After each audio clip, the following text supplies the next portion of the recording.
నేను ప్రజల దగ్గరకు పనిగట్టుకుని తిరిగింది వాళ్ళ కష్టాలు తెలుసుకోవడానికి కాదు, రాష్ట్రంలో ఎక్కడెక్కడ ఏ వనరులున్నాయో కనిపెట్టడానికి. ఇప్పుడు నాకు కావలసింది ముఖ్యమంత్రి పదవి ఒక్కటే. అది నా చేతికొస్తే ఈ 3 ఏళ్లలో నిమిషం కూడా వృధా చేయకుండా సంపాదించుకోవచ్చు. నా టార్గెట్ 1,00,000 కోట్లు. మిగతాది మీ ఇష్టం. నీ ఆనందం కోసం ఎన్ని చేశాను బావా, చివరికి సీబీఐ కూడా దొరకకుండా చేశా.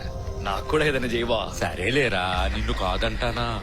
జాగ్రత్తగా చూసుకో. అసైన్డ్ భూములు, ఖాళీ భూములు, వక్ఫ్ బోర్డు భూములు ఎక్కడెక్కడున్నాయో సర్వే చేయించు.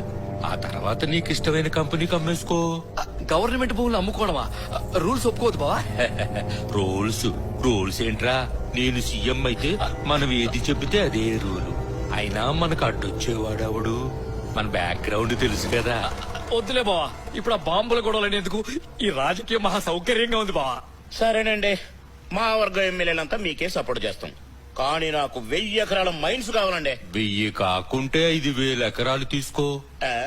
కాకపోతే ఒక స్టీల్ ప్లాంట్ పెడతానని చెప్పు. ఆ, ఈ తలనొప్పులని మాకెందుకండి?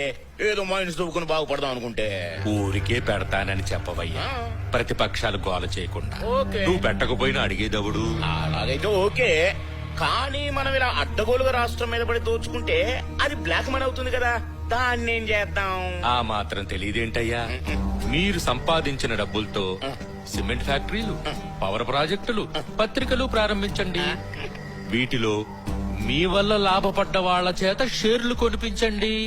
హవాలా పద్ధతిలో డబ్బును విదేశాలకు తరలించండి.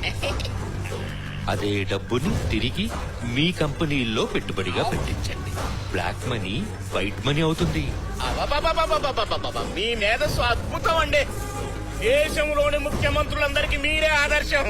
ఇలాగే చేస్తే మా సొంత ఖర్చులతో ఊరూరా మీ విగ్రహాలు పెట్టిస్తానండి.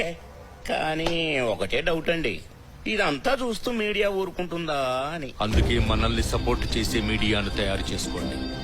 ఎవరైనా ఎదురు తిరిగితే ఎదురుదాడే సమాధానం కావాలి. నాకు తెలిసి 2-3 పత్రికలు తప్ప మనల్ని ఎదిరించేవాడెవడు లేడు.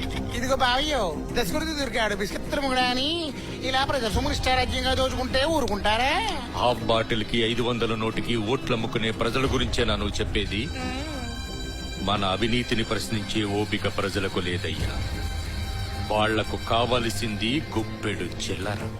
ఒక పూట అన్నం లేని వాడికి అన్నం పథకం పెట్టు, నిన్ను ఆత్మబంధువు అనుకుంటాడు. గూడు లేని వాడికి గుడిసె పథకం పెట్టు, నిన్ను గుడిలో పెట్టి పూజిస్తాడు. దీని మాటున మనం ఎన్ని అవినీతి పనులు చేసినా ఎవ్వడూ పట్టించుకోడు.